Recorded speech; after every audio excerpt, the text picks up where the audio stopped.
Hello everyone and welcome to Bronyville. This is Bronyville episode number 88, recorded on January 5th, 2013. Happy New Year, everyone. I am your host, Apple Cider. Glad to have you all on. Glad to have you in the chat room if you are here live over at justin.tv/Bronyville podcast. We have a full, excellent show today. We're starting off the new year right for you. First off, let me go ahead and introduce my co-hosts this episode. First off, as always, Chef Sandy. Hello, Chefers. Hello. How you doing, sir? Doing good. I've not had coffee yet, so this is all like just regular energy at this point. I got to sustain it through the whole episode. How you doing? You can do it. I've got hope in myself. Maybe Starry can sneak me a cup at some point. We'll see. Hey, Mitty, you're here. Hello, I am here too. Midnight Shadow, our favorite British-speaking man in Finland. Hooray! Unfortunately, I also don't have coffee, but I do have jelly beans. Oh, jelly beans. Not bad. What kind? Which kinds are you rocking right now? Oh, I have no idea. There's pink ones and blue ones and green ones and orange ones and white ones, and they have sugar in them. Does it matter? Are you simply eating colors, or are there any actual flavors to them? There are actually flavors. Oh. There's some cherry stuff and a banana-y one and cola-y one and...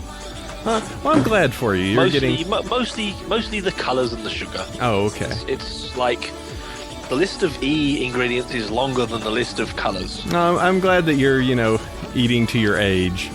Just rocking. Yeah, it's really healthy. A late night in Finland, you're spending eating jelly beans, and being on a pony podcast. Yep, it's vitally important. Yeah, where is your life going, sir? All right, well, In flame.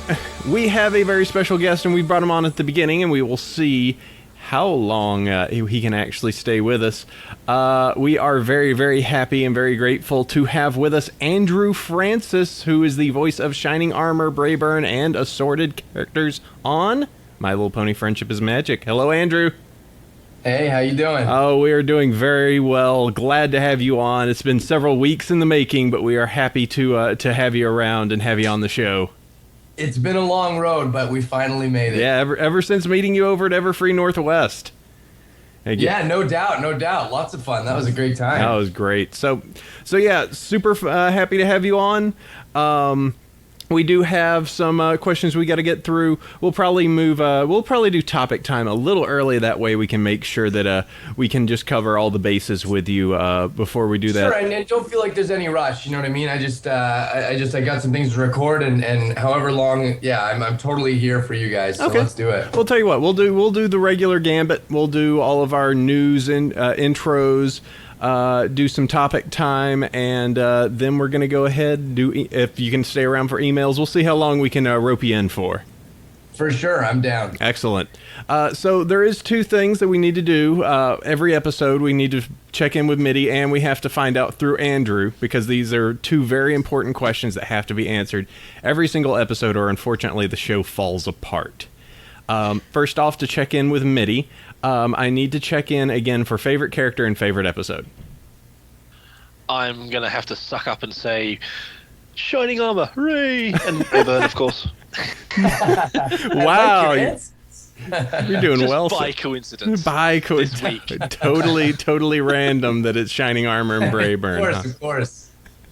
No, I mean, we've been missing the episode of Pony this week, so it might as well be Shining Armor, which is hooray. Okay. Hooray. Best episode ever? I still can't call it. You can't? I'm at a total loss to say which episode is the best one today. Can we take a guess it's going to be any of them with Shining Armor and Brayburn? Yeah, that's true. Let's Okay, have one there of you those go. for Brayburn. My favourite one is the one with Brayburn and Shining Armor. I don't think there's an episode like that. I'm sorry. Sure, she doesn't know that. All right. Well, Andrew, just to find out now, the first thing I'm kind of curious is how much of the show have you actually watched since this whole crazy fandom has exploded up? Well, since the fandom has blown up, and since I started going to the conventions and stuff, obviously I watched the wedding one with myself in it.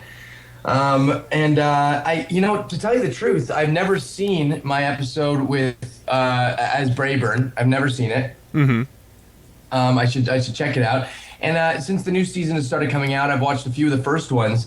But I've got such a busy schedule, especially as of late. All my days are sort of taken up, and when I get home, I usually spend it petting my dog, and hopefully that's not a metaphor. Petting my dog and then and chilling out. So I haven't seen as much of the show as I'd like to have seen. But now that it's been sort of emerging on YouTube, I'm going to go and start sort of getting through them. Oh, and no problem on that, because I mean it's a busy life being an actor, voice actor, and everything like that. So, in many cases, there's been a lot of stuff that you've worked on in the past that you work it, and then it's just like, well, I did that. That was a paycheck.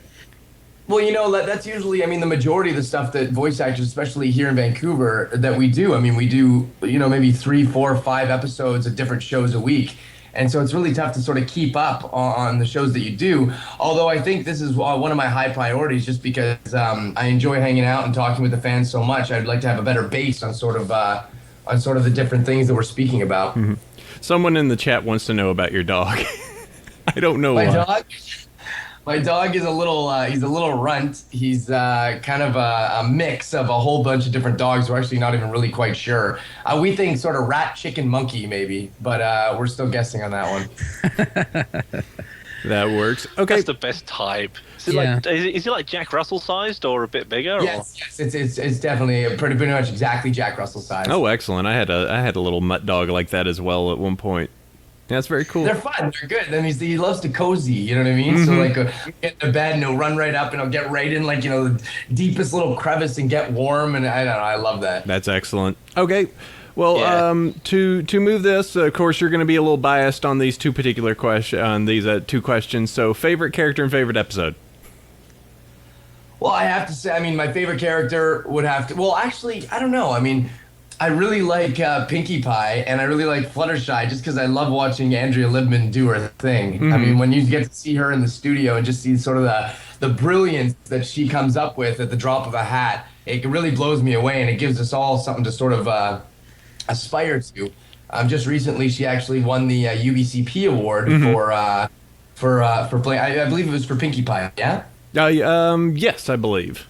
Yeah, I think. Rolls on the pony, yeah. She's definitely getting the credit she deserves. But I do love the episode Canterlot Wedding. I enjoy the episode. I enjoy the sort of the movement or the progression that my character goes through, thinking one thing and then realizing another, and I just like the storyline and sort of the way that episode moved. Okay. That works fine. I wasn't expecting Pinkie Pie and Fluttershy, but that is totally valid. Okay, that is excellent, Andrew. And as I said, we're going to be rolling through some of the information, some of the stuff that's hit this week. First off, though, I need Sandy to give me a little bit of information about our sponsors for the show. Yes, indeed. Bronyville is sponsored by, first of all, We Love Fine, the guys that make all the fantastic fandom shirts for us, have continued to pump out new designs from their various artists, culminating with the pinkiest shirt ever this last week. Oh, yeah. It is an all-over Pinkie Pie shirt and is beyond pink. It's a lot of pink. Yeah, it's crazy. That crazy that pink. huge enormo balloon pinky in the front, kind of. That's pretty crazy. And hey, they actually have a Shining Armor shirt. Ooh. That they've added recently. I'll drop that link in. I was actually just I was looking through Instagram and then I hashtag Shining Armor, and I was just looking at some of the art that's on there, and wow, I'd seen quite a bit. A little bit had been sent to me, but I was just kind of blown away at all the awesome Shining Armor art that's out there. Yeah, you know, when they create a character that is Twilight's brother, everybody's gonna jump on that. Wait, she has a brother now? Twily. Excellent. Okay, and next up, who do we got? Use our coupon code Bronyville10 and get 10% off your order. So that's always good. So next up, Las Pegasus Unicon. They are working with us, and we are working with them. They have recently announced Cindy Morrow as a special guest. and so she'll be attending. It looks like it will be a really big, fun shindig down in Vegas. I'll be I there. am somewhat jelly that you are getting to go, AC, and I am not. I'm going to hang out with all the friends. Delancey and I are going to be like best buds after all this is over. Yes. We're going to talk about Well- everything, and I'm going to make my Star Trek friends jealous. And last but not least, MLPcomics.com. Our friend Inky Spots, he hosts this show at no charge to us on his servers. So he is a really cool guy, and you can help say thank you by buying Pony Comics from him. He has issue 1 up now, issue 2 is in the mail, and issue 3 comes out on like the 16th. So indirectly supports the show, Yes. and is greatly appreciated. The site right now looks like it only has the first set of comics, but the I'm sure that he can go ahead and we just need to poke him a little bit and be like, put in the new ones. No, he just has to get them in the mail yet. Oh, there you go. That would be why. So, news. Yes. Okay. Fandom fire status, Sandy. Phantom what? Fire status.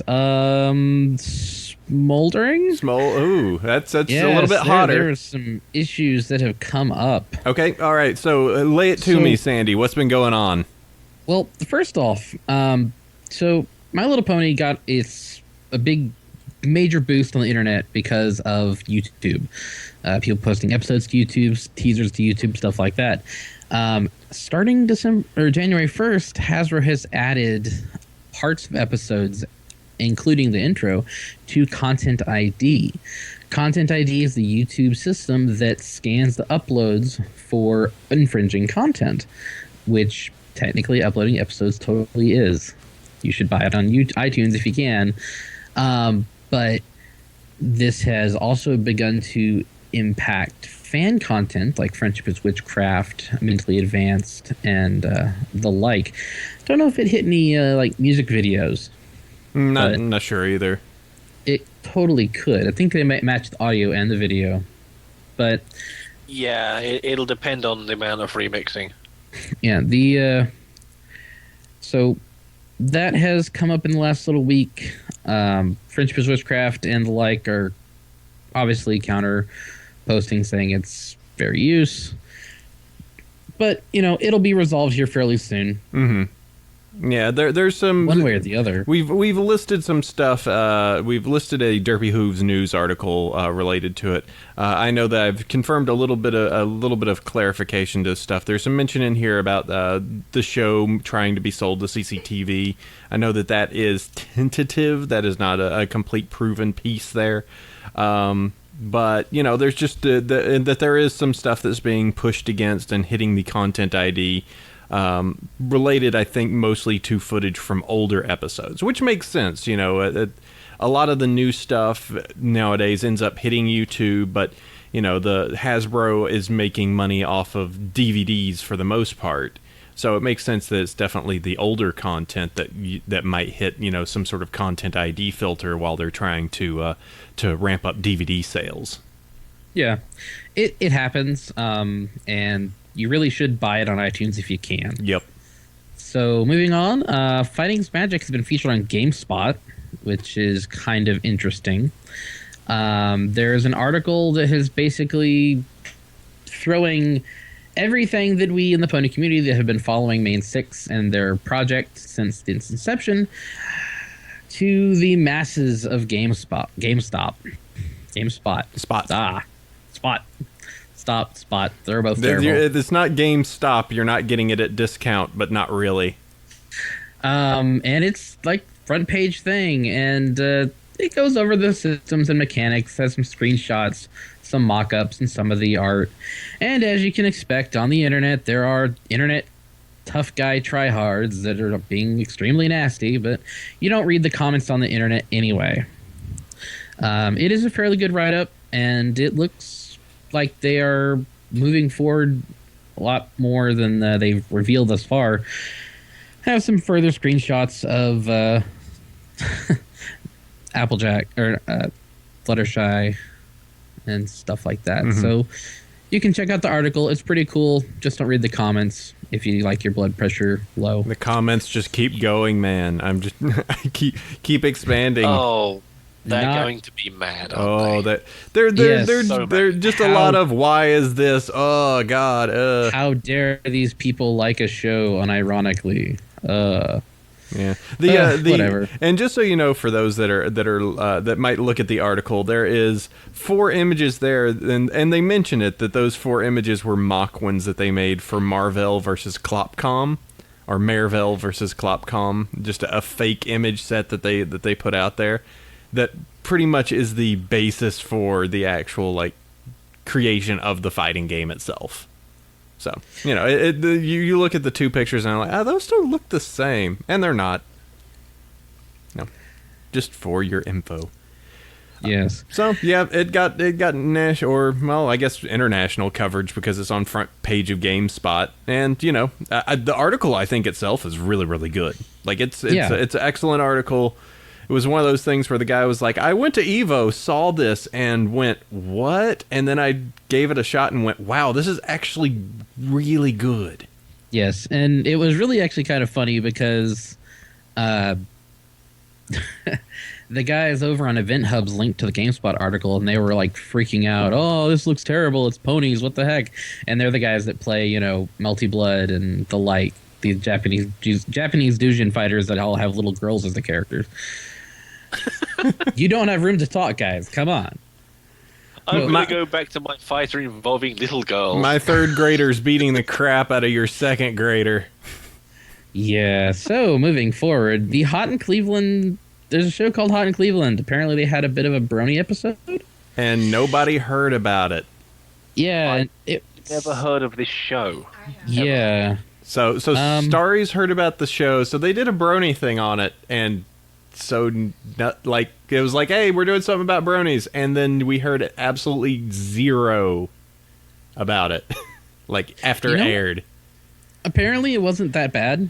I obviously don't have TV Land. I don't have cable. Reading through the comments on Equestria Daily, which really shouldn't do. Comments on the internet, watch No. out, kids. Yeah, people were kind of like, yeah, that was all right. The jokes were kind of bad. The preview clips that they sent to Equestria Daily, apparently they were feeding Seth this stuff. They're like, hey, by the way, you're the biggest fan site. We're gonna do this show. Please watch our show. Please give us ratings. Please respond. The Drew Carey show is no longer on, so there's nothing about Cleveland.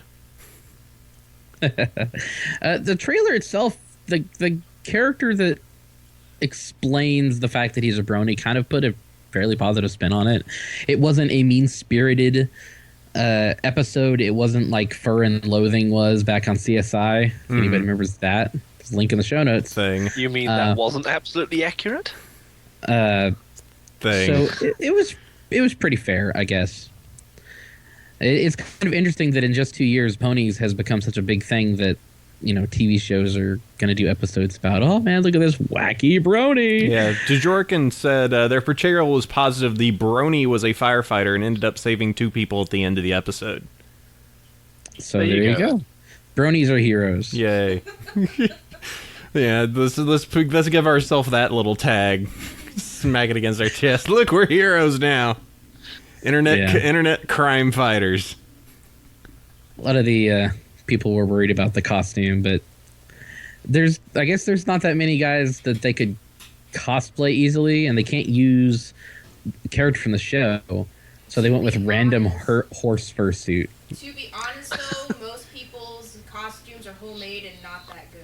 Yeah. Yeah. Well, you know, I've seen some fairly good, you know, Shining Armor and Brayburn and male pony character costumes. And Sandy, and then there's also the Applejack costume.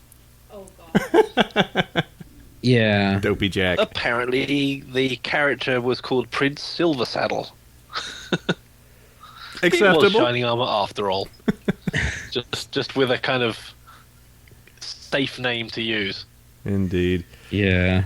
All right, well, let's move on. Good that wasn't anything big. Moving into little bite-sized pieces here. Yeah, the next stuff's pretty quick. Too Many Pinkie Pies was fixed on iTunes. I guess they removed some defective Pinkie Pies. You mean they didn't just make it 22 minutes of Pinkie Pie? Removed bug Rainbow Dash from episode.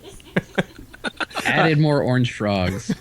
Apparently, it was a color thing, and so if you download it from iTunes, you have a download link to a new file. I got mine.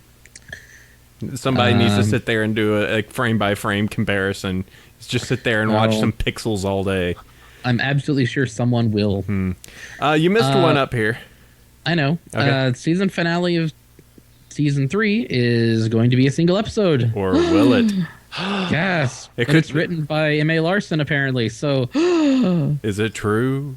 I don't know. We'll find out, won't we? I guess. We could always ask Andrew. Dateline season 3. We, He but we can't can't tell ask us. Andrew. This is, Well, we can ask. He's not we going to tell can us. ask, and he'd say, "That's a great question." Yes. Cindy Morrow announced Unicon. I think I mentioned that earlier. She is freelancer and therefore can go, unlike everybody in Vancouver for the moment. And somebody gave Anthony Bourdain a fashion-sized Rainbow Dash because Anthony trolling him. Bourdain. Did he say thank you? I bet he did. He's a Well, nice guy. he has a photo of him looking somewhat smarmy, thumbs up, holding the fashion like- style. Everyone I in have a everyone pony. in that Security. picture. Everyone in that picture looks rather schmarmy. I will mention. Yeah, that's what you get for trying horse and mentioning Rainbow Dash. We'll actually send you Rainbow Dash. Moving Oh, and Sad. well, and there's also one more in there. Simon Pegg made a mention, and I'm going to omit the last two words that he puts here. Life is so tough sometimes. I just don't know which pony I love the most: Amethyst Star, Peachy Sweet, or Twilight Sparkle. And then Frick it. yeah, So, except not Frick. So yeah, more famous people pony. Okay. Review stuff. Hey, I just want to say this. We have two things. I don't have the webcam up this week, so sorry, people. Because we picked up a whole bunch of the My Little Pony glitter crystal pony brushables, the ones that have the tinsel in their hair. The molded packaging. The molded packaging set. And we got it for, I think there's every character but Rarity. Hello. Are you back? He's Yeah, back. technical difficulties. Hey, no problem. That's totally He fine. escaped the black helicopters from when we mentioned season 3. Yeah. I heard that, and I actually went to unmute to say I can't say a word, and then my whole computer just crashed. Oh, man. See? oh man, That one I thing. think Hasbro knows that I'm doing this. oh man, oh gosh. Big Brother's watching you. just sitting there, just like, big red button, shut down this machine. But I'm Oh. here. I'm back. I'm here. Okay. We're well versed enough with this that we know that you can't say much at all. Yes. That's okay. And that's fine. Yeah, We're, season 3, and you know how it goes. Yeah, you really got to keep tight-lipped. Yup. So And yeah, so I got the brushables. That's pretty cool. Got the whole set. They're molded opposed to like the big plastic pieces, and the there's a DVD. I believe it's the Cider Squeezy episode, if I'm right. They look fine. They're more brushables, except they have glitter in their hair. The other one is the Friendship is Magic comic number 2. Have you had a chance to see this, Sandy? yes, I picked up my copy here yesterday from my local comic shop, Ooh, did you? East Comics. So, thoughts and opinions about the comic number 2? It continues to be high quality. The ponies go through Mordor, apparently. Not quite. They go through the caves going to Mordor. And lots of Is fun this facial the one- expressions, lots of bug pony. This is where they go to rescue the CMCs, right? Right. Yes. Since I Um, have the first one with the derpy cover. That the changelings are causing fights.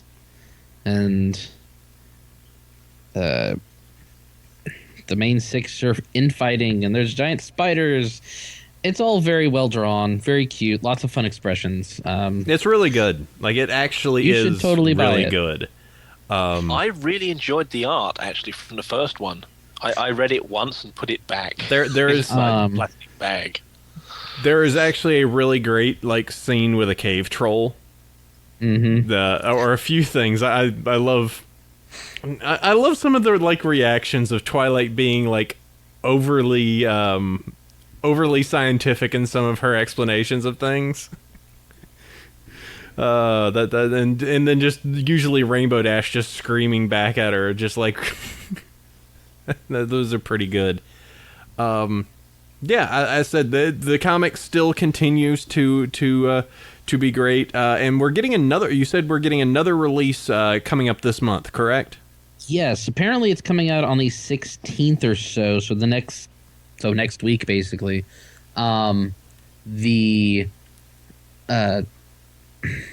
They just 2 was delayed, but 3 was not. So it's looking really good, and we need to move on to topic time. Sure, let's do topic time.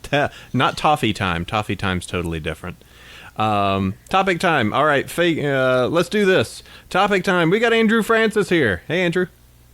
Hey. All right, we're still got you here. So Andrew Francis, as I mentioned earlier, actor, not only in Friendship is Magic as Brayburn in Shining Armor, but also actor in general in such shows as appearing in such shows as Supernatural. You were nominated for a Gemini for Fakers for best performance by an actor in a leading role in a dramatic program or miniseries. To go through a few of the other ones, you've been in episodes of The L Word, Kyle XY, and Psych, which I love Psych. I know, Psych is so good. Animation, Gil from Johnny Test, Escaflowne, Sabrina the Animated Series, Dragon Ball Z, the Canadian version, and Mobile Suit Gundam Seed, just to name a few series. He was Space Hitler. So do Canadians need it translated from American? I was confused. I was wondering that too. Is why is there's a specific Canadian version of Dragon Ball Z?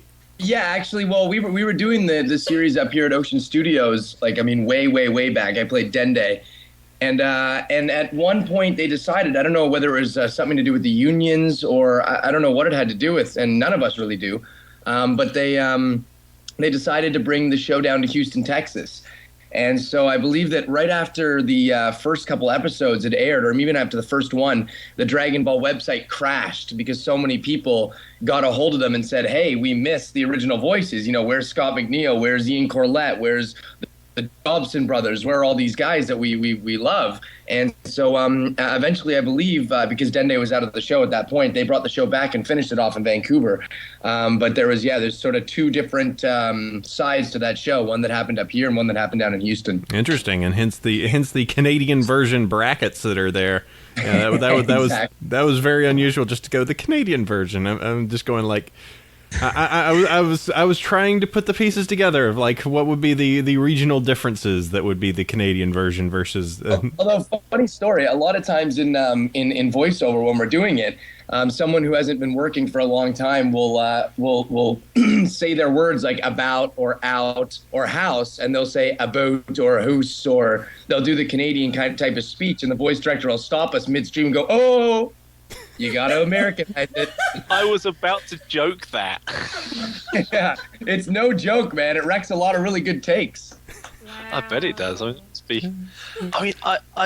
always heard how voice actors and singers can change their voice when they're kind of performing, and accents will just disappear. It's incredible. Yeah, no, and that has to happen. If you're selling to a broad range of people, you can't have it too specific to one region.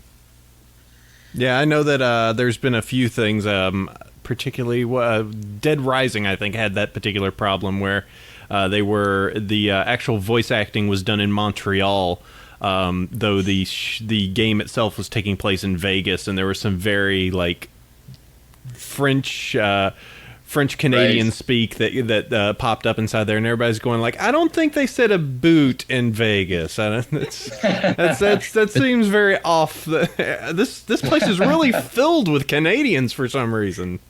Well, it's just because Canada came and took over after the American zombie apocalypse. Oh, okay. That's it. World War Z. Gotcha. Yeah. All right. Yeah.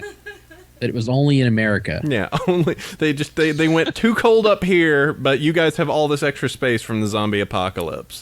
That makes total sense. We do have, let's see, Random Fan Philly did mention that if you could do a moment of your the character from Dragon Ball Z going through the Trying to. Well, was it Dragon Ball Z or was it Gil? I thought it might have been Gil. It might have been Gil. I'm not sure. Random All fan of them. filling Do one. all the Yeah. Well, voices. Johnny, Gil sounds, he's just your regular surfer. Hey, how's it going, Johnny, bro? How's it going, girls I've never met before? Later, Johnny.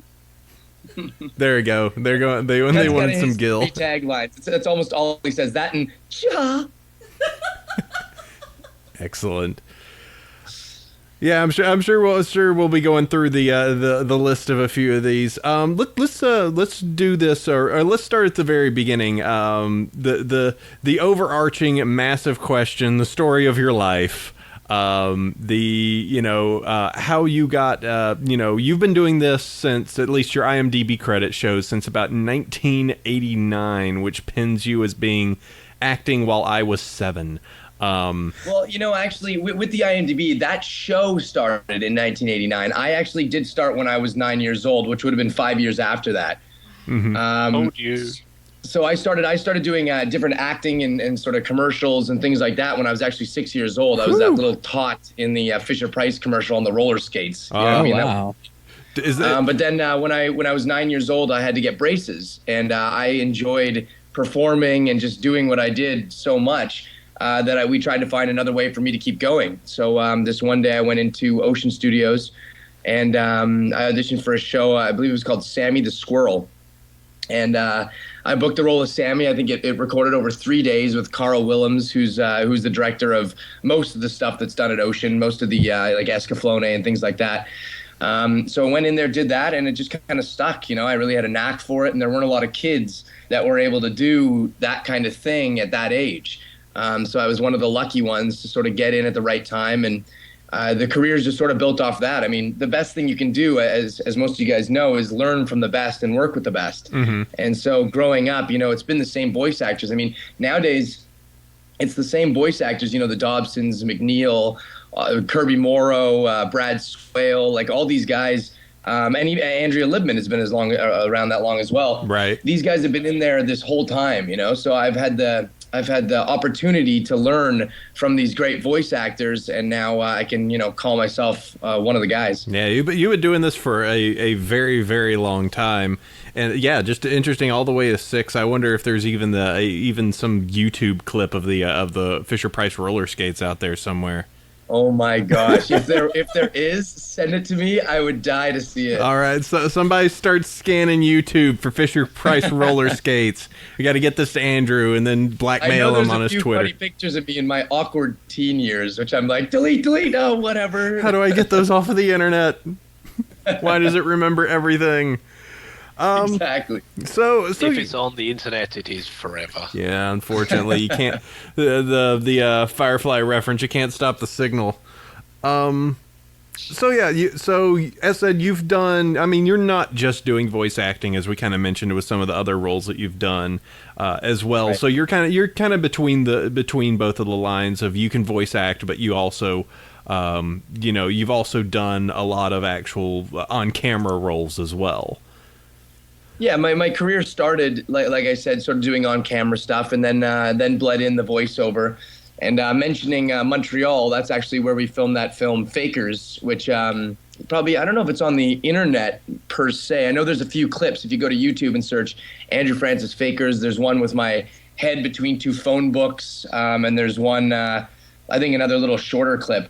But we did that. That was probably the most fun I've had on a movie. That was 3 years ago. And that movie's about, I owe a drug dealer a bunch of money, and I had to start counterfeiting money at my school to pay off the debt. I'm kind of this funny troublemaker, and I always get into these really crazy situations. So I really enjoy acting. There's a lot less opportunity here in Vancouver, especially as of late with some of our tax regulations that have gone through, that we're getting a lot less on-camera jobs. But I definitely have to say that even though I do both, I think I really find the most fun, and my heart sort of belongs to animation. Okay. Oh, good grief! Starry might have found the actual Maybe advert. she listed it in the chat there. I'm not sure if you can click it, but we might have found. This is from 1984. Yeah. Fisher-Price roller skate video. Andrew, can you or can you not? 84. No, this won't work. That's your. before I was born. Oh, whoops. All right, then no, that's not it. What year was There this? I am in the womb. Turn down, turn down. It's this very introspective video of you of just this little you and you know, within just going like, I sure do wish I sure would like roller skates. That could easily just be me. You know what I mean? Could Let's be. just say it is. Okay, fine. So we found your first role. There it Keep is. going by the camera. So to as said, you've been doing this a while. Of the you know, voice acting and also just your regular roles that you've done, what roles have you found most challenging as well as most rewarding? Well, the Visions of Escaflowne part, playing Delandau, I was called by Carl Willems at Ocean Studios, sort of out of the blue, and we've been doing a lot of stuff together. But he called me up and he says, hey, you know, I have this new show, and they've put the power in my hands to cast who I want to cast. And so he called me up and he said, yeah, do you want to play this part of Delandau? He's kind of a crazy, psychotic, killer, bad guy, and I'd really like you to try it. And so we went in and we recorded the first couple episodes, and everything was sounding good. And when it started coming out, a lot of people sort of had a I wouldn't say a problem, but they didn't really like the fact that he sounded so young. You know what I mean? And even myself, I thought, wow, you know, he's really casting me as a young guy to play this character that really has to be filled up with a lot of hate, a lot of anger, and that type of thing. So as the series sort of went on, I started to find my legs as this character, and it was quite a challenge, you know, because it brings out a lot of, you know, really dark stuff that a younger kid doesn't necessarily have on hand yet. And so I had a challenge to do the series, but then by the time we got to the movie, the movie had these just awesome parts where, you know, you have a huge ship behind him and flames and dead bodies everywhere, and he'd just be yelling, burn, burn, and just like, so it was, I think that was probably one of the most challenging and one of the most rewarding parts. Yeah, because he was the super crazy villain of that series and got tons and tons of screen time. Was this the one you called him Space Hitler? No, that was Gundam Seed, where he was Okay. Maruda Azrael, Right, Azrael, which was another really fun part. where he's trying to purify humanity of the coordinators. Oh man, evil. I'm seeing a pattern here. It's you're either playing. It's like, hey, did you know that Twilight Brother is Space Hitler to go along with it in a whole bunch of series? Hey, we all have different sides of our personality. Come on now. Well, I mean, and that's just a fun part of the range of, we even just talking to you here, I hear a lot of, the usual talk that I would associate to hearing, with Shining Armor. It sounds very similar to your normal speaking voice. Right. Where, having the different characters you did in Escaflowne and Gundam Seed is just, a amplified, much more, I don't want to say brutal, but, a much more, just an impassioned kind of mask that you can put on. Well, for sure. And I think that's actually one of the reasons it draws me more so to animation than on-screen acting is, in real life, I'm this blonde-haired kid who can only really get cast in certain type of roles. You know what I mean? I have a little bit of a limited amount of space to go in that sort of realm. But when you get into animation, I mean, we're doing a new show now that I might be able to tell you about. Ooh. Maybe at the end of the show, Okay. But it's a new one that I'm doing, and I get to play a ton of bad guys, and we're talking like, you don't even know what I'm going to do. These crazy voices that are down here. So like I get to sort of go to these places that you'd never ever get to go if you were doing an on-screen thing. So I think that's one of the things that draws me is just the diversity of it. That sounds awesome. If you did that on screen, that would be an interesting voice just to see somebody just That would shambling be- around. Yeah. That would actually that would be a great series of like if they did something maybe not The Office like, but it would be a series that is actually live action of people who are voice actors. Oh, And- I would love actually, to Lee see Tokar that. has a couple ideas that are around that are sort of like that. Well, and we've seen, AC, you and I, we've seen Andrea swap between Pinky and Fluttershy on the fly. Ugh. You know, That's Excuse the pun. Yeah, that is. Yeah, no, and I'd say that's again why I think those two characters sort of stand out to me, is that like being in the room with Andrea and watching her do this switch from one character that is so different from the other, and just in a split second, she has it down so quick. I mean, it's super fun to watch. Mm-hmm. So who, if you had to look back into your when you were getting into the actual business as well, who would you have considered your mentors, or who did you pull a lot from? Well, the Dobson brothers, Brian, Michael, and Paul, they've been around forever. I mean, they've literally grown up with me since, like I said, I was 9 years old. Also, Scott McNeil, Kathy Westluck, Tabitha has been around forever. David Kay, I don't know if you guys know David Kay, but David Kay, sort of in my announcing, I do a lot of sort of announcers or trailers like, one man in a world where no one knows your name, that kind of thing. Getting to watch him sort of work on his voice, and now he's moved down to LA to do all different broadcasting for Fox and for ABC and for all these different networks. He was a big sort of inspiration. I mean, any of the voice actors that you would know by name have been around for 15 years, and I have to credit with them with a lot of what I've learned. Okay, excellent on that. Yeah, it's there's so much of it. Like I've poked my head through that door just a little bit with some stuff over here in the San Francisco Bay Area, but it is shocking how like both rewarding and absolutely draining it is to really push out something that is that you feel and the producers feel is a worthwhile performance. So it's definitely a skilled art, I will say. Well, it's a fine line. I mean, that's one of the biggest parts about voice acting is like, a lot of people have really good voices, and a lot of people ask me, how do I get in? And I'll tell them how to do it. But the problem is that it takes a long time to figure out how to give what the clients are looking for. Sometimes you think that, one thing is the best thing or sort of the room, even your voice actors feel that it should go one way. But a lot of times you really have to appease to the client. And so that's a really tough thing to do, because when they ask for things, they don't necessarily ask for the exact specific thing that they're looking for. They sort of say a few things, and you need to interpret that and give them what they want, right? And I think that sort of gap is where a lot of people get lost. Mm-hmm. Yeah. If I may go off on a weird story, one of my teachers was Terry McGovern, who did the voice of Launchpad McQuack for DuckTales. Wow. Yeah, the awesome guy. DuckTales. He's the best. Woo! He is an amazing guy. But he has this great story he told where he was trying to get the part of he was trying to get a part on the Real Ghostbusters. And he pretty much had got down Bill Murray's voice like exactly, but got passed over for Lorenzo Music because they wanted Lorenzo Music. Yeah, it's just interesting the dynamics and the fact that he had it nailed down to a T, but they still wanted that specific voice for it because that was what they wanted. So it's a very interesting dynamic of offering what the actual producers want.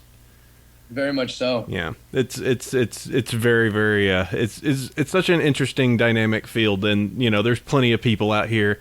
The show itself has made so many people try recreational voice acting, etc. So, right. Let's check this. I want to see if anyone in the chat has any particular questions. Open this up to you guys. If you had anything, I'm sure there's going to be a lot of requests for voices coming up. So prepare yourself, Andrew. Sure. Let's see. I mean, that's going to be one thing. Is which pony was your most favorite to actually voice? Well, I would have to say Shining Armor, just because I've done the most of Shining Armor and the most recent. And I just, that was really, back in the first season, I really didn't know what the show was about and the brilliance of the characters and the voice actors around me. And so when I went to go in and do Shining Armor, I got to really sort of take it in now that there'd been a little bit of time that the show had been going. And so I really got to sort of listen to performances. Everybody had gotten better and better and better. And, we had to sit down with sort of the higher ups, and I really got to feel like I was part of the team. So that was definitely one of the better experiences. And just while some of the questions come in, to move it a little bit closer toward Pony as well. I'm always curious when it comes to the production staff and also the voice actors. What was the first time when you heard that there was actually some sort of momentum behind the show? Like, oh, actually, there's actually a whole bunch of people that are really, really like rabid on the show. Well, that would have been when I tweeted about Shining Armor from In the Session. Oh, interesting. This is before Shining Armor had been announced and before I knew there was any sort of fandom to the show. I was talking to Andrea and Shannon Chan Kent, and they said, yeah, there's fans to the show. I said, really? I had no idea. And they said, yeah, well, why don't you tweet out to them and see who gets back to you? I said, okay, sure. So I said, I think the almost exactly the quote was, very happy to be doing Shining Armor on My Little Pony. Getting stuck in a room full of talented girls doesn't hurt either. And then I hashtagged it MLP or something like that. And I got a call from my agent about 2 hours later going, did you do this? Did you do this? Because I am just getting calls off the hook. He just was going nuts. And I had no idea. I went, what the hell? So I called Andrea and Shannon. I was like, what is going on? And that's sort of the first time that I sort of got a taste of how big the show was. Yeah, did your Twitter box exploded probably with Well, follows? somebody sent me a private message or something, and they said, your post has just been copied and pasted on Equestria Daily. Get ready. Prepare yourself. Is your body ready? Yeah, it just came in. It was crazy. and then the what is Shining Armor? Who is Shining Armor? Everybody's starting to try and figure it out. I mean, at first I thought it was great. I was like, well, it's getting a little bit of hype. And then it turned out I had to delete the tweet. It was bad hype. Stop it. That's going to be the finale episode. Stop it. We can't say anything. On the wrist. So I stopped it. Oh dear. Oh, the silly stuff of like, no, we gotta keep this under wraps, this pony show. I know. Well, I mean, I had no idea that it had to be kept under wraps so bad, but I found out quite quickly. Yeah, as we all have. No doubt. Yeah, so yeah, let's see some of the questions that we have here. I think Feather Prop had a good one here. How much info did you have on Shining's character? Did they flesh it out, or did they leave it primarily up to you? Well, when you get he's an very audition, surfer dude, isn't he? Yeah, well, I think that that was a little bit of me brought in, and I'm glad that they cast me for it because that's kind of the audition that I gave. But I wanted him to sort of have a hip kind of feel. You know what I mean? I wanted to be the sort of the cool older brother. They give a description along with the. By the way, am I too loud right now? No, you're perfect. No, you're fine. Okay, great. They give a description and a little picture of the character, so I had that originally. Actually, I think I still in my mailbox have the original audition, but they give you a description, they give you a little thing of the character, and then it's sort of up to you. So, I mean, when I was at the audition, I saw all the other voice actors that you'd see in town, and I think they were casting for a few roles at the time. So I went in, and I mean, it was kind of a shot in the dark. They just sort of need to find something in your voice that sort of that tells them this is the guy, and thankfully they heard something in mine. All right, excellent there. Let's see. Lightning Hoof has a particular question. They would like to know if there's anything I could do to get into voice acting. Very broad question. It's a formula, you know what I mean? You need to work sort of on your craft. You need to sort of have your voices down. You need to be able to do them at the drop of a hat and just read text and bring a character into that text. But really, I mean, if you want to be serious, write a little demo, just a back and forth of your characters talking, or like, for instance, mine starts with, here, I'll do the first part of mine. It goes, coming this summer to theaters everywhere, one man and his voice in a world. Mom, I need some Evian. What a little scamp. So you just sort of, you want to sort of have this little play-by-play of maybe your characters talking to each other. I know Kirby Morrow's demo is in a classroom where the teacher is talking and every student has a different voice. But just come up with sort of some sort of story or some fun way to convey the voices that you do to the people out there. And then find a microphone and record it and edit it up. And then if you bring that to a studio, If you have any in your city, just bring it there and say, hey, look, if you guys have any jobs coming up, could you please let me know? That, and also maybe going to an agent with the tape as well, and that means he can get you some auditions. There was someone else, I'm trying to find it, they were asking, Frothy Mocha was asking, have you done any acting lessons, schools, anything like that? I did. It took me a little while to, I've never done any voice schools just because I've had the opportunity of learning from just the best here in Vancouver. But I went to Lyric School of Acting for 3 years from 19 to 21, 22-ish. And that was good. That sort of, taught me for on-screen acting, how to breathe and how to connect with people and sort of, I'd been acting from a kid, right? And a lot of times you learn bad habits as a kid. And so I really needed to sort of shake those bad habits. So I went through a lot of grueling process with a really good teacher and a lot of really good students around me. But so that was really enlightening. And then I went to an independent producing school at a school here called BCIT. And that was a 1-year program and just taught me the ins and outs of, independent producing. And now I've started making my own films and things like this. So those are the two things. I've sort of done the one side on producing and then the acting school as well. Okay, excellent. So yeah, and you as it sounds like both you and Andrea have just been doing this for pretty much your entire lives. We're about the only two that are still around from being kids. Mm-hmm. Yeah, I was absolutely shocked when I would go like, wait, she was her in Reboot? Oh, I love that series. So yeah, that was a special. Oh, she's a vet. Oh, she's excellent. We had her on for Everfree, and that was absolutely just wonderful. Yeah. Let's see. Let me see if there are any others that are coming out. Sandy, I saw one. No, I go for don't spend a lot of time doing my hair in the morning. It just does that just perfectly naturally in the wind. he steps out it's just one of those things. Steps out from his house completely unshaven, but just the rays of light and the wind hits him just right coming out that door. The sun comes up, golden rays through the window. Quiet of angels. That is seriously photogenic hair, I have to say. Oh, it's no doubt. You have a wonderful coif. An odd question, and I'm curious about this because Peter New answered this and completely surprised me when we had him on. But someone in the chat asked this really weird question of, had he ever done female characters? And then he totally surprised us with this weird clip that he had. I'm not sure if you Peter, had. Yeah, he's done a few. Oh, he's crazy. I'm not sure if you've ever done anything like what's the most like off the wall role you would say you've done? Ooh, off the wall role.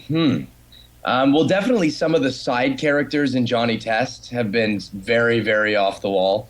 I can't remember them specifically because you do so many in every episode that you're in. They sort of toss you these random crazy characters. Actually, one of the funny ones, which hasn't aired yet, which doesn't really give anything away, but Johnny at the start of the episode is daydreaming about how Pork Belly came to be. And the director gave me the top two sort of incidental characters, we call them. One was Cornelius Gentleman, which is who they're sort of attributing that started Pork Belly in this daydream, which wasn't actually true. And then this pig. And so he's in this like mud and he's going, "No, help me, please. Oh, no." And then he goes, "No, no." And he gets pulled out and he goes, "Oh, thank you, kind sir." And then it pulls back and it's a pig and the pig goes, and then he goes, "Oh, yes, yes, of course. Well, I will reward you by naming this town Pork Belly." And so those kind of zany characters you get to sort of do at the drop of a hat, and you're so thankful that you've been given them because you have so much fun doing them. But I don't know, I really like to join that. I enjoy that sequence. Playing a pig is always fun. That sounds fun. That sounded very, very awesome. That's great. We'll make sure that any of the Johnny Test podcasts don't listen to this episode at all, so you'll be safe. Yeah, please. Yeah, please. That's not too much of a spoiler. Yeah. So don't need to feed them too much episode of just like, hey, they got an upcoming episode for Johnny Test. Exactly. All right. Well, let's see if there's anything else. Let's do this. Are there any other projects or anything else you're working on at this time that you wanted to make us or anyone aware of? Yeah, well, we just finished actually the first season of a show called Slug Terra. That's going to be airing on, or is airing on Disney XD. It's starring Sam Vincent as Eli, Lee Tokar as Pronto, Shannon Kent as Trixie, and myself as the big bad cave troll Cord. So that's on, and that's got, everyone, Mark Oliver, the whole list of, Michael Dobson does a lot of really, really funny guest stars on it.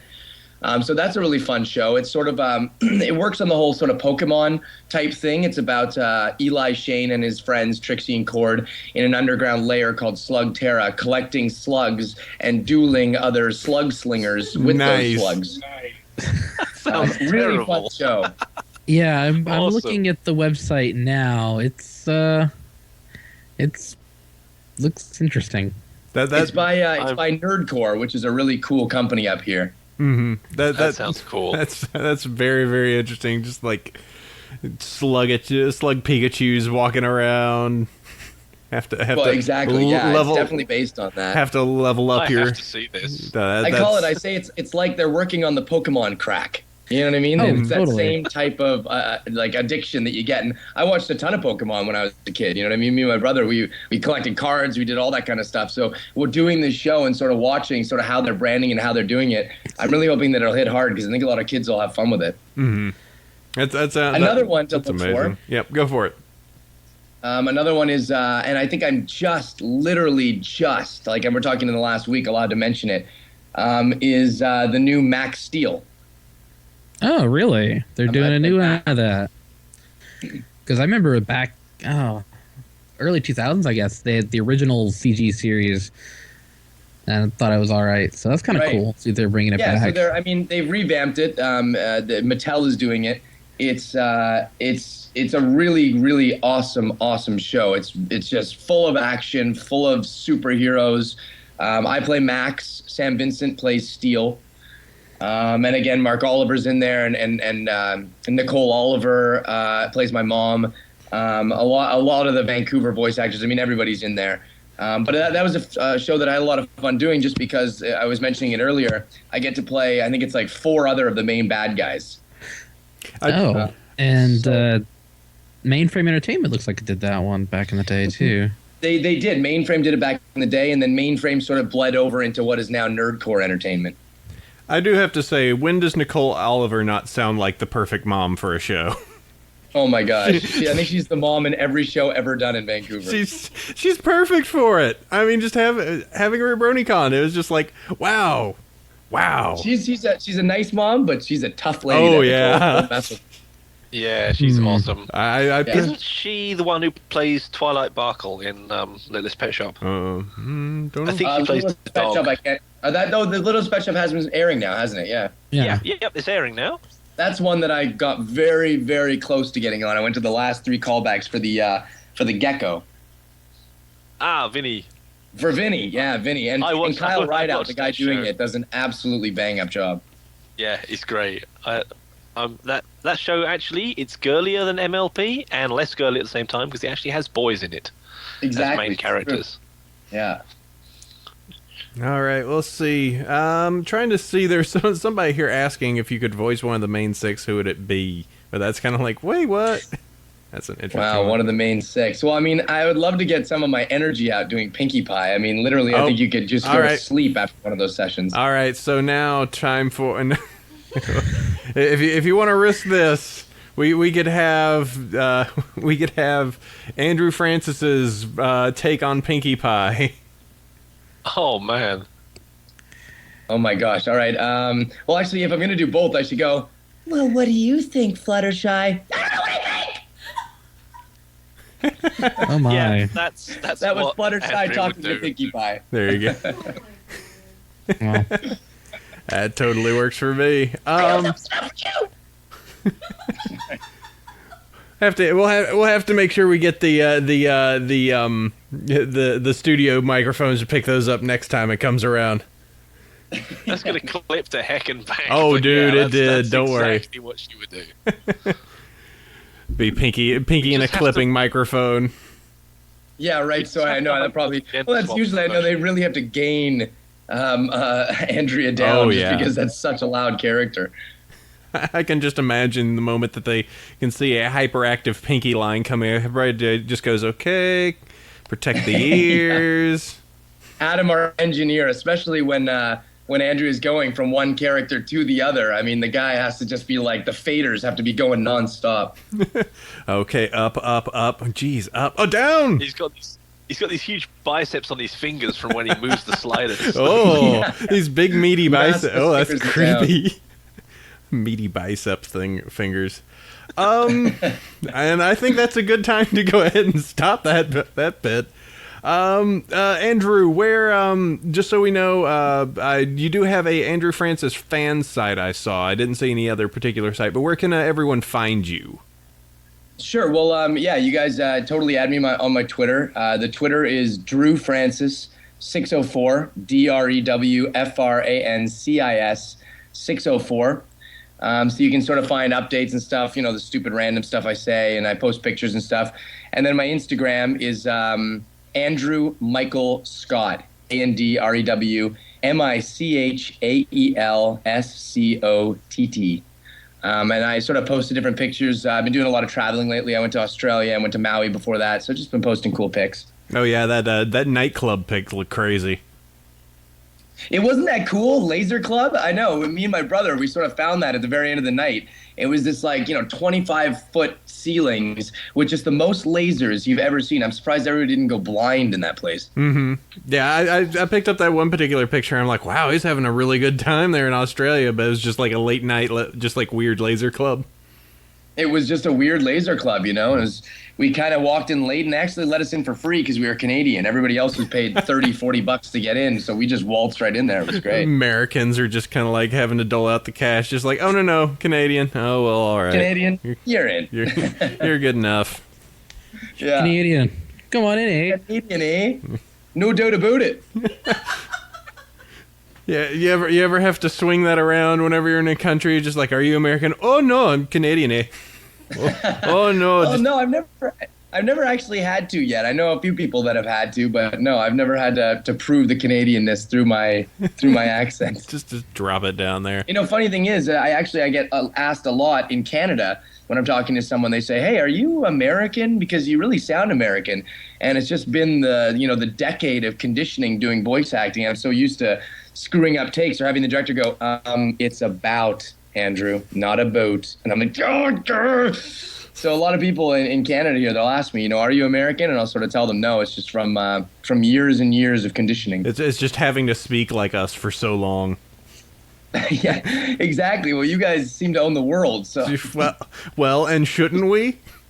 That's a whole different question. Yeah, I know. Trust me. Okay, we'll tell you what. Let's do this. Let's go ahead and move on to email. If you to go ahead and push this forward. You can always email across to us at bronyville@gmail.com. We do have a few choice ones in here, so we'll toss some to Andrew. But I know that there's a few ones that are a little bit more testy subjects that just want to make sure we steer clear a little bit. I'll feed you one or two there, Andrew, if you so wish. But I will go ahead and start this off because it seems that I said something a few episodes that caused some of our listeners to rustle their jimmies. So let me go ahead and handle this. AC. Bad AC. It's Andy Price, not Kevin Smith. You're seeing the ghost of Kevin Smith where he doesn't exist. I'm a week behind listening to podcasts. So I haven't heard Bronyville episode 87 to hear if you pounced on the mini show listeners about this, but just listen to episode 86 and you ranted about Kevin Smith showing up in pony form. It's not him. Sorry, I'll settle down. The pony with the Batman pencil mark is ponyfied Andy Price, the MLP FIM comic artist, and hopefully guest of yours someday. We did have him as a guest. His wife is ponyfied next to him, and the comic writer Katie Cook is ponyfied as the green pony of the heart-shaped bubble. Cutie Mark in the front of prices. Andy's Batman. Cutie Mark reflects the fact he's a huge Batman fan. Is known for having done numerous special edition sketch cards to the Batman Archives trading card set. Among the other Batman art attached is the image in question. I hate to jump down your throat on this, but I'd hate even more for you to spread amongst your listeners such a wrong and negative spin on the artist's personal touch, especially when you've mentioned you hope to have said artist on the show in the future. I laugh at your podcast rivalry fun with Kevin Smith too, but let's make sure you keep the facts straight. All the best in 2013, X Surge Dave. Oh, AC, I can't leave you alone for a week. It's hilarious. Which is funny because we've had Andy Price on before. Yes. And you get Katie Cook on. Yes. Well, and we definitely can do that at Big Apple PonyCon because they will be there.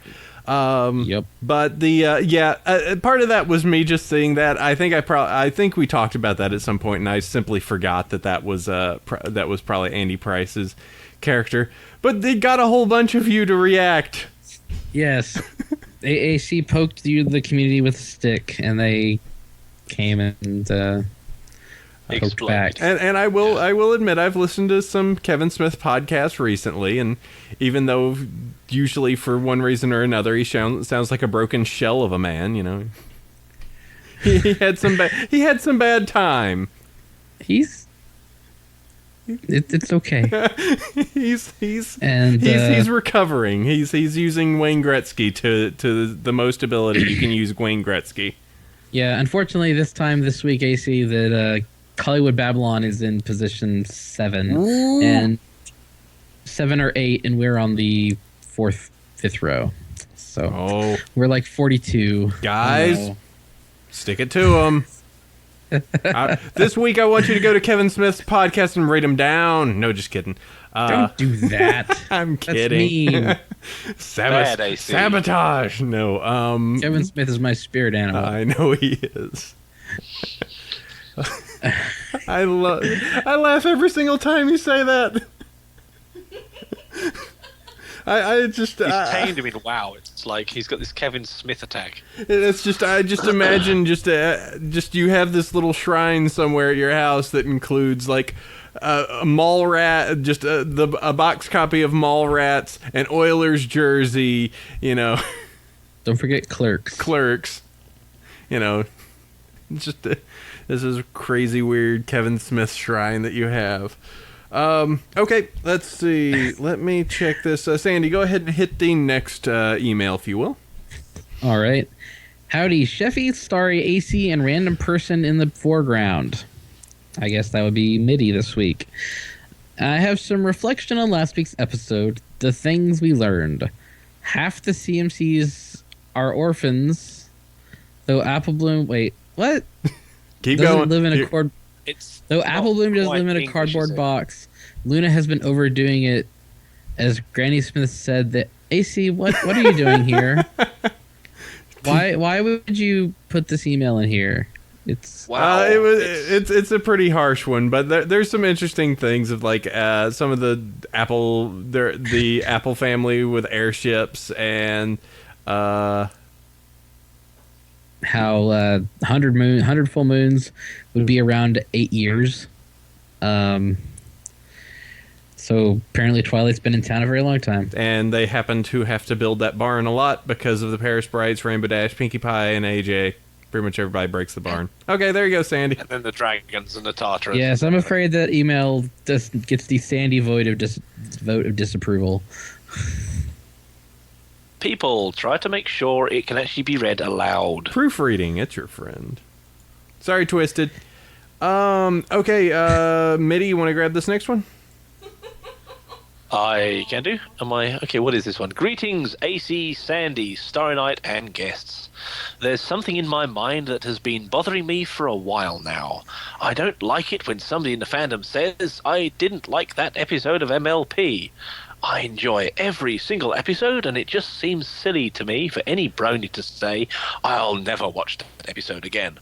Do I have a favourite and least favourite episode? Sure I do. However, it does However, does it mean I hate my least favorite episode? Not at all. It just means there are other episodes I like more.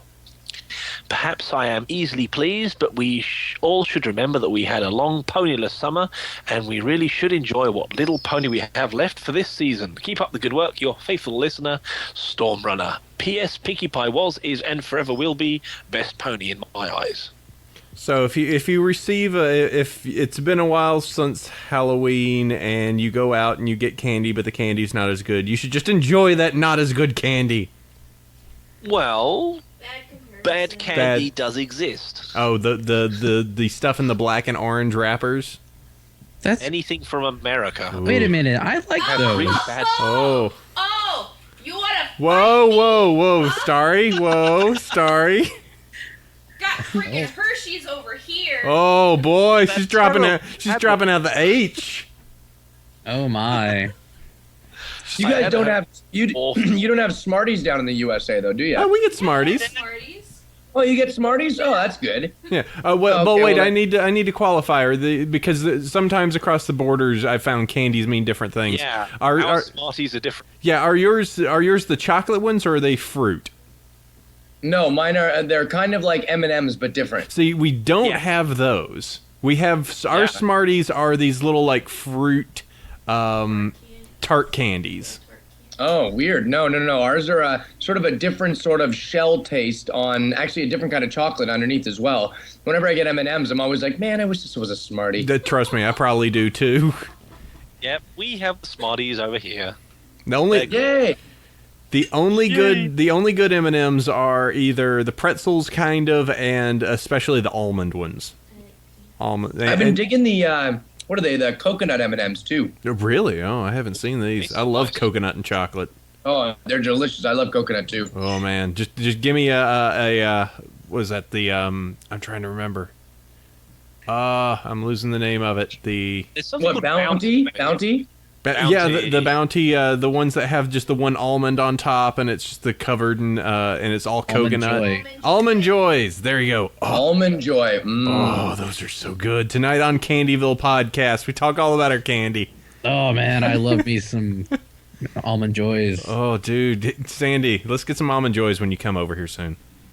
All right, cool. We'll see you in like 2 weeks. So It's a really small request, isn't it? Hey, let's hang out and go eat almond joys.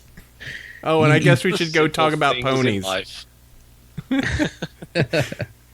Bronyville Well, Candy Cast. we do get over enthusiastic about picking apart episodes for what is, after all, a child's cartoon. Wait, what? Occasionally. Okay. Back to the top. Going back to the topic, is it bad for us to not like episodes? No, of course not. Just No. Pony is serious business, and as we all know, in the future, everybody will be required to watch My Little Pony. I mean, there are just episodes that Philosophical discourses will be produced. there are episodes that I'm just not going to take to. I don't think we said anything along the lines of I will never watch this again. 0 out of 10 would not friend. You know, like Burn everything in a you van. know, at least that episode hasn't come yet. But you know, the as far as I'm aware, you know, everything out there is, you know, it's still part of a show that, you know, we have devoted over, I have to probably guess 150 hours of, you know, just rattling and prattling on about it. So, you know, it's all Yeah. it's all attached to something that we're obviously very passionate about. So. Yeah, it's not like we do not speak of episode 37, especially Oh. not minutes 5 to 6. No. No. We're Oh. not quite there yet, no. and the episode. Oh, not that one. Anything but that The one. No, episode. not that Oh. one. Okay. Let's see. I think let me look at the ones that are coming up here. I just need to check these. Okay, when Andrew does an email, he has to do it as Shining Armor. Oh, I'm glad that you're pressing this on. Do it. I love that you're pressing this on our guest like this is a requirement. Of course, it is. I'm in. Well, tell you what. I will. There's one. The next two are a little bit more inside baseball. It might be just a little bit on the testy side for Andrew to get. I've highlighted one a little bit further down. Do you have access to the doc, Andrew? To which doc? Okay. Well, then the answer is no. Let me do this. Let me copy you the document, and you're on Skype. Actually, I'll link you directly. There you go. You should see that in your own personal window. Sure, there it is. Okay. Then if you scroll down a little bit, we're reading off the emails, and I've highlighted one. I believe it should be on blue on your screen. No, the green. Oh, it's on green for you. It's blue for me. So. Yeah, I'll unhighlight that one. So you if you wish to use any voice, you are welcome. We will not restrict you. Sure. Actually, could you send it to me one more time? I believe I see the first one here from Sandy, but it doesn't. I don't see anything highlighted. Tell you what, I'll change it all to a different background color. I'll make it nice and yellow. Should you just copy paste that bit into the Skype? I could. Yeah, that's a good idea. That would work. I guess, There. stuff. I have pasted it in for you, Mr. Francis. Great. And I've done it too, just to be safe. Okay. Oh, dear. So shall I read it, or do you want to read it? Or? Oh, you go ahead and read it. Go and own that. Okay. Dear AC, Chef Sandy, and the rest of the Bronyville crew. I understand why Princess Celestia is not giving as much fanfare as her darker, maddened sister, but I think this is due to the character coming across as your stereotypical wise and beautiful queen, matriarch. Heck, it is hard to relate to fictional characters, let alone some immortal pony goddess. That is why Celestia needs her own episode, perhaps with Twilight and Spike, that explores some of her backstory and shows that it is indeed lonely at the top. Hopefully without degenerating her into becoming a demigod, tyrant, psycho, like many fanfic treatments have. Isn't that right, Twiley? Wow, I love that little addition at the end. She nods. And everybody in the She's chat died. They go, All right, now I see somebody wants to read it as Gil. Gil's pretty close, but he just say more chaz. He's like, cha. Dear AC, Chef Sandy, and the rest of the Brownieville crew, I can understand why Princess Celestia is not given as much fanfare as her darker, maddened sister. But I think this is due to the character coming across as your stereotypical wise and beautiful queen matriarch. Heck, it is hard to relate to a fictional characters, let alone some immortal pony goddess. That is why Celestia needs her own episode, perhaps with Twilight and Spike, that explores some of her backstory and shows that it is indeed lonely at the top, hopefully without degenerating her into becoming a demigod tyrant, psycho, like many fanfic treatments have. Isn't that right, Johnny bro? And girls I've never seen before. You're so welcome, Mephisto86. Just want to say, obviously from a Nicole Oliver fan as a PS. That was he's awesome. killed Starry. Pretty much. Starry is just done. I lost it at the Don't You Think Twilight. I was like, oh god.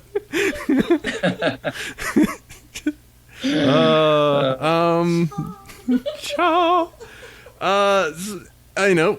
We've talked about it. As said, I always find the fic Sunny Skies All Day Long does that really, really well. Would that be nice? I agree. Nod of the head. Yeah. I agree. It's true. It'd be nice if she had a little more of her own episode, but we'll see what the writers do. Indeed.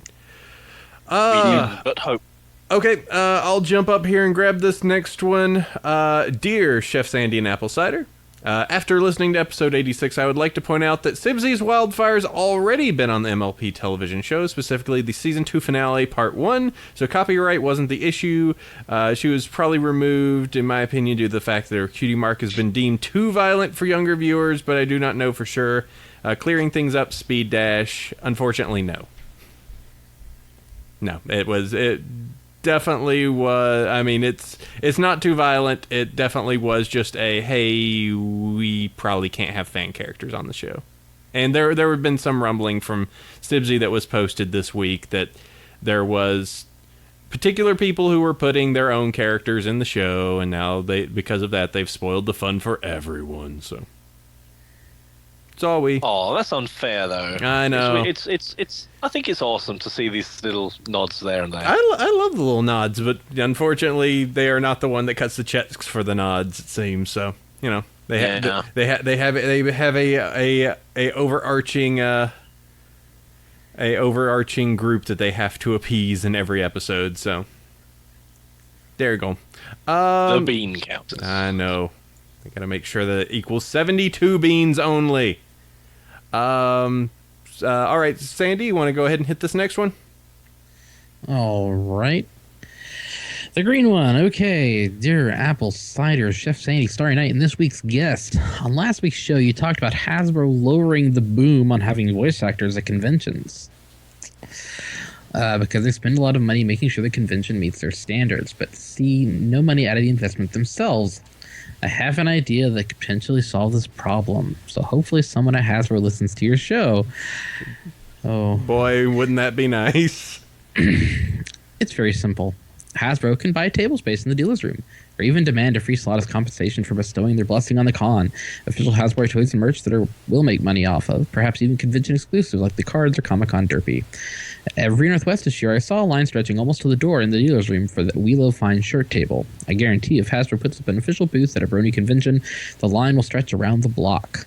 That is how they can make money off it. Not just putting their stamp of approval on it and sending VAs over to make their own money off the autographs, or sending licensed third parties over so they can get their royalties, but having a merchandising presence directly there, making money directly for them.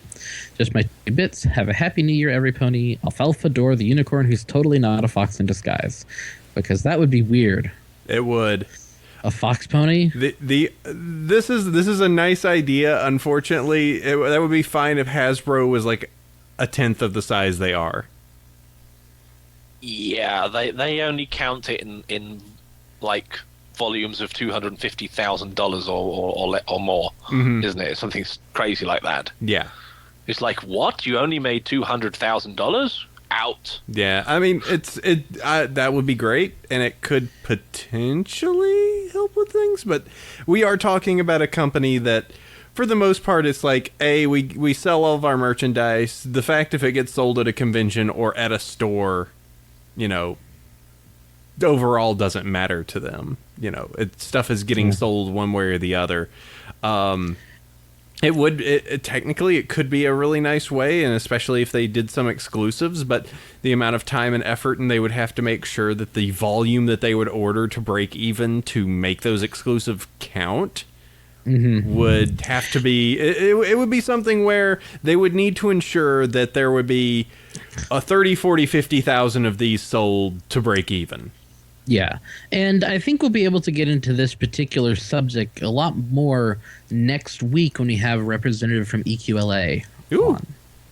So we'll I should say, guys, like sort of representing the voice actors, and I really can't say too much, but you know, I'll just say there has been a crackdown, and we wish we were going to be able to come to maybe all the conventions that we want to, or that we've been asked to come to.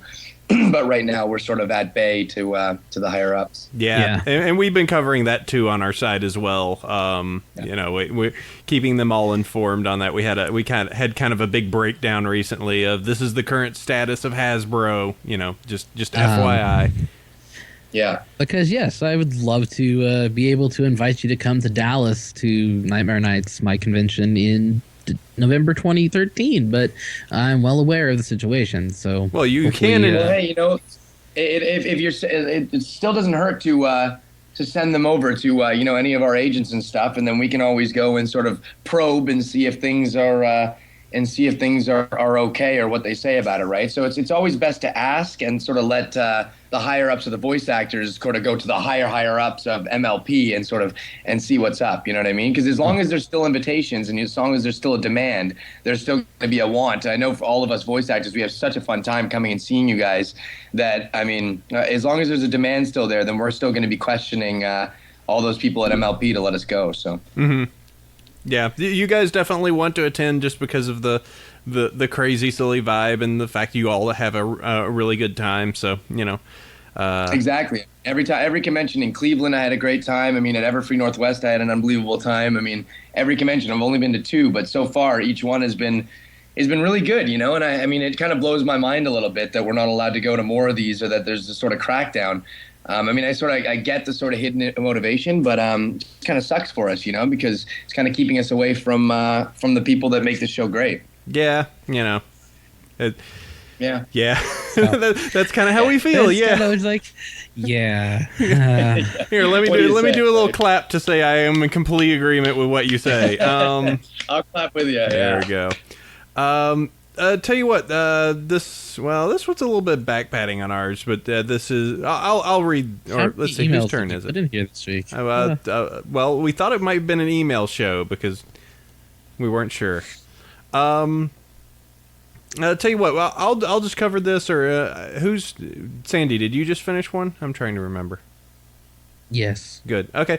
Tell you what, we'll just do one more and wrap this up with MIDI. And I like this one because it pats on the back a little bit. Okay. MIDI, if you could do that. Oh, you want me to do this one? Yeah, please. Hey there. Okay. Hey there. Love the show. I found it shortly after I burned my way through season 1, and I like hearing people's thoughts on each episode from different perspectives. I have to say, though, as much of a fan as I am, as much as a fan as I am, I don't consider myself a fanatic. And while I would love to attend one of these cons one day, I do fear for the fandom and the show a little bit. For one, I don't feel like we're overwhelming the people at Hasbro and those who voice act the characters. I also don't want this awesome show to feel like it has to chance because of the more eccentric fans out there getting out of control. I'm glad that you guys play the more crowd control role and try to calm people down a little. About the cons, I feel there are too many of them. Do you agree? Yay or nay? Well, it's interesting. We have somebody to cover the voice acting side, and if they think that we're a little too eccentric. I do agree that wow, MLP fans are pretty crazy about Pony, that's for sure. Let's see, to kind of just start at the actual one direct question: are there too many conventions? No. Are there too many conventions that are trying to be BronyCon? Yes. I think that there are a few too many. There's nothing wrong with having a small convention. There's nothing wrong with having one that is that's a little bit more lower key and maybe is more of a fan event.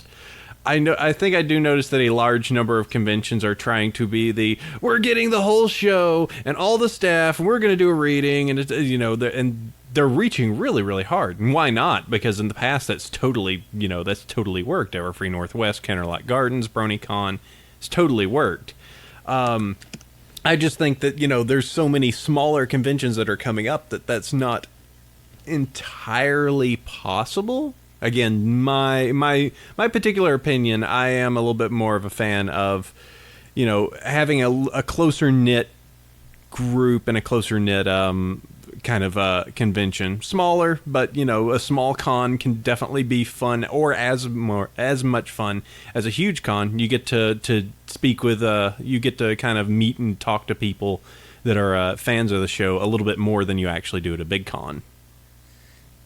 Also, I like the comment here by Nikozuki85 saying that the fandom needs to spread to other shows so that the cons can be multi-shows like anime cons. I think that's actually a pretty cool idea. Mm-hmm. Is that it'd be nice if it did spread a little bit so that there could be a few different shows. You could get a more multiplicity of voice actors that could come in and not just the people that have been blessed to be on the show. Mm-hmm. So it'd be nice if maybe it was a couple different put together.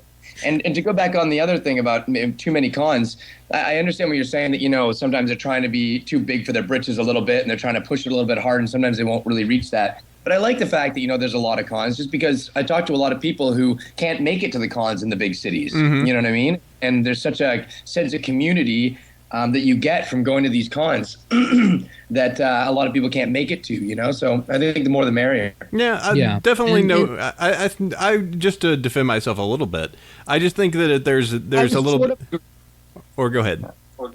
No, sorry, I was saying I was sort of agreeing. Oh, sort of agreeing, but I'm just saying there's a different. There's definitely a point where it's like, well, we don't technically need a 4,000 person convention in Branson, Missouri, Right. It's though you definitely, if you're feeling like making a 4,000 person convention in Branson, Missouri, you're welcome to do it. France is probably the better. Well, there has to be 4,000 people to go. I know guess. that's the thing. Yeah. It's just Yeah. the And- overextension. When Right. you speak about Western animation cons, I'm not going to really step on too many people's feet by saying that some of the cons with the situation are considering shifting to being a multi-show kind of thing. Right. They were like, Western animation, there's plenty of good shows out there. Well, one of the things that I enjoy about going to the pony cons are that when you go, the fandom is specific. You know what I mean? People know what they like. They can ask you specific questions. They know who you are. Coming from a voice actor. A lot of the other anime cons, which is a negative, is that there's so many shows going on that you're in these autograph panels or in these lines, and people will come up and say, "Okay, great. So what do you do?" And you sort of sit there and you go, It's what? like, well, let's see. Sign Well, this and look- sign this. What do you do? It's And like, they're look well, at the I look mean, at it's like look at this sheet with all these pictures on it. Maybe you know one of these. Yeah, exactly.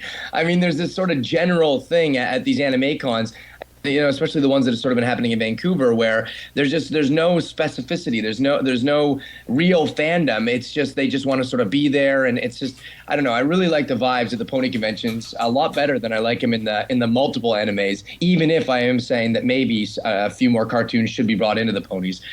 Really, if I had to choose one or the other, I would say just keep it pony. To tell you the truth. I like the idea Yeah. that some of the guys are tossing around about HubCon. Just have a convention that is all themed for a potential for a single channel. Get the That'd be I can see that working. you get the actually. They have- Aquabats come. You get you get Little Pet Shop Pony. You just layer it Yay, all the with Mr. Hub. Transformers. Get the Transformers fan. Yeah, get Yeah. that. Hub. Hey, Transformers Prime's a good show. Just saying. Yes. Yep. I think that I could be just cannot grok the character designs on the show. Sorry. You're dead to me. Oh. Sandy, everybody's gonna jump on you now. Let's see. I'm trying to look at the other part of the email. Crowd control. Hey, we like doing crowd control because we've been around this barn before. There you go. There's your pony analogy. It's the only type that Yeah. MIDI gets. You guys, I think I'm gonna have to make my exit. Totally, Yeah. totally Well- fine. Go for it. Thank you for sticking around as long as you did. No doubt. Really appreciate it. Thank you for coming on. Yep. I've been very very happy to be here, and anytime you guys want me to come back, I'm definitely I'm here for you. Uh-oh, he's giving us the open invitation. You've doomed yourself there, sir. It's open-ended. Okay, excellent. Well, thank you very much. We'll definitely catch you at the next convention that you are able to go to. And if we have an opening and anything news popping up, definitely you are welcome on our show. So we'll see if we can work something out in the future. Awesome. It's been a pleasure. All right, thank you very much. Oh, what was that, Mitty? Tetra is drawing something but hasn't quite finished it, so you'll want to keep some sort of avenue for being told about it open. I'm sure Okay, Twitter. great. Well, I'm sure Twitter here's will my work. Twitter. Drew Francis 604. Send me a message, and I'll almost definitely send you a message back. So Okay, supposedly he's Hooray! popping it in chat right now. So it might be floating your way. Anyway, thank you very much, Andrew. great. Thanks a lot, Yeah. everybody. Take care, man. Cheers. Awesome. That was fun. That was excellent. I think we did it. I give myself a 9 out of 10. Would friend again. Yep. A shining arm out of 10. And I have like less than 10 minutes to finish up. Less to 10. Okay, Starry is giving me a demand that I have less than 10 minutes to finish the show, which is lucky because there's not too much to do. Luckily for us, everyone has their one cool thing except for Chef. I will find something cool. Okay, so I will start this up. It's time for 5-star iTunes Baronis. I want to thank you all that have put stuff across to us and that have given us iTunes ratings on the US iTunes Store. We are at 762 ratings on the US iTunes Store, so big thanks this week to Streets234. Oh boy, let me get ready for this one.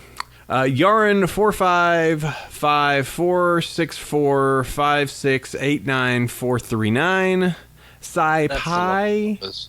Five Iron Brony, and Silver Knight Light Pony. Or light night. I misspelled that one. But thank you very much for giving us a review, a written review on the U.S. iTunes store. It helps us, and as said, my constant rivalry against Kevin Smith can never be stopped. We've beaten him once, and for some reason he keeps coming back. Donations. I want to give a big thanks over to E. Lannerton for sending a donation again this week. As said, you can send a donation across this over at bronieshow.com or bronyvillepodcast.com. Go over there to the right-hand side and see if you can give us a donation. Anything that we do gets us to conventions. We've got multiple shows we've got coming up. We're doing FC Unicon and Big Apple PonyCon coming up. And any funding you can toss, be it $1 a show or whatever, helps us just to make sure that we can get ourselves there, be able to have the equipment that we need, and just really helps. So anything that you can do, I will do this $1 a show. That's all I ask. Yeah. Mm-hmm. Yes, if you all only donated $1, we'd have some dollars. We would have a fund money. So thank you all very much, especially donators. And Starry, do you want to give a "You Rock" to E. Linerton? Another one? Why not? We Come. All right, here's Starry here, and this is what you get if you donate. You get to hear Starry Night. Thank you. In her sultry tones. I don't have sultry tones. You have a very sultry tone. You rock. Woohoo! You're welcome. All right. So down to one cool thing in the last little bit. Let's do this. All right. I like watching Rainbow Dash crash into clouds. I like that Tabitha St. Germain got an interview with our friends at Celestia Radio. That's really cool because Tabitha is a really interesting character, to say the least. Mitty. And Shining Armor, Wife DOS, game of it, fun. Cadence Toss game. Legitimately found this, actually, earlier on the internet. It's a good game. What? There's a game of this? Yep. You gotta throw the wife. I do like it that if you throw it under the minimum bar, she just plummets. just immediately just plummets right off the screen. It's pretty good. Yeah, so go check those out. We didn't talk much about them, but Starry's giving it the pokey pokes. Oh, I'm out of magic. No, Cadence. 263 meters. Gonna give you the stink face. Yes, she does. All right. And that pretty much takes care of us for this show. Had a really good one. Happy we had Andrew on. He was super cool. Great guy. And looking forward to spending some more time with him and having him on again. As I said, I love a whole bunch of these VAs, how open and receptive they have been for the fandom. So excellent. Off to the usual thanks. Want to thank Mitty. Thank you for coming on here, sir. You are welcome. Go get some sleep. How late is it in Finland?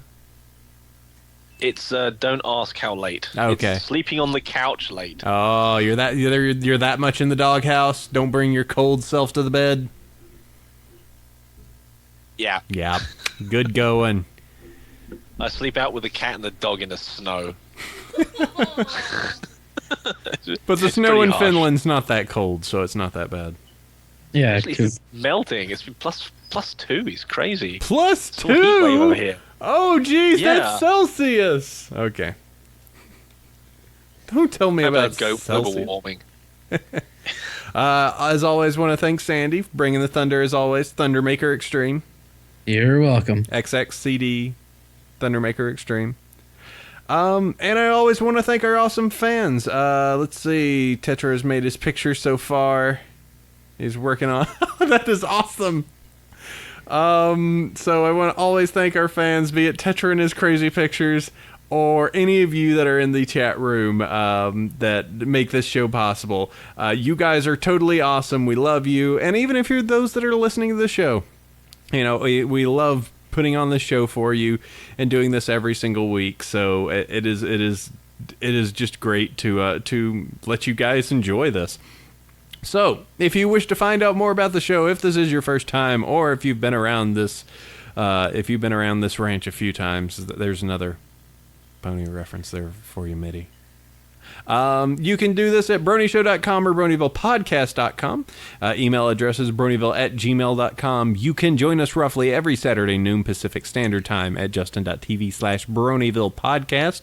iTunes reviews. Leave us one. We'll talk about you and say nice things. You'll be our friend. You can listen to the show on Celestia Radio every Tuesday, 3 Pacific Standard Time, 6 p.m. Eastern Standard Time, and 11 p.m. UTC. That's a day early. Oh, is it? Oh, it is a day early. In fact, if you have caught this, if you weren't live but you just have to get it early, go to Celestia Radio. My Twitter account is @Bronyville. Mine's at Chef Sandy. Meetup groups is And mine is Midnight Shadow Pony without the vowels. Yeah. So, I'm not going to try to pronounce it because it always sounds or crazy. just go to our friends list and see if you can find Midnight. Might be easier. I'm there, aren't I? Yeah, Please. I think maybe. Meetup groups. I have the Bronies of Northern California. And mine's Brownies, North Texas. And conventions coming up. We're doing Further Confusion in San Jose, California. We're doing Las Pegasus Unicon in Las Vegas. And we're going to be doing Big Apple Pony Con in New York City. So those are the 3 conventions we have set down in stone coming up. So catch us there. We'll be attending and we'll be doing lots of awesome stuff at those cons. Be there or, not. There you go. And that takes care of us for Bronyville episode number 88. Friendship is for the slugs. For the slugs. That's going to make... People are going to be so confused about that title. That's just what I'm going to call that one for now until I figure something better. All right, that takes care of it. We will go ahead and catch you guys next week. There's more pony. By the way, I don't think there is an episode next week, is there? There's not an episode till the week we're actually going to be out of town. Oh. If the hotel at FC gets the hub, we'll be able to watch it. I'll find a way. Otherwise, it's going to be the Discord episode with Fluttershy. Oh, gee. Oh, spoilers! Spoilers!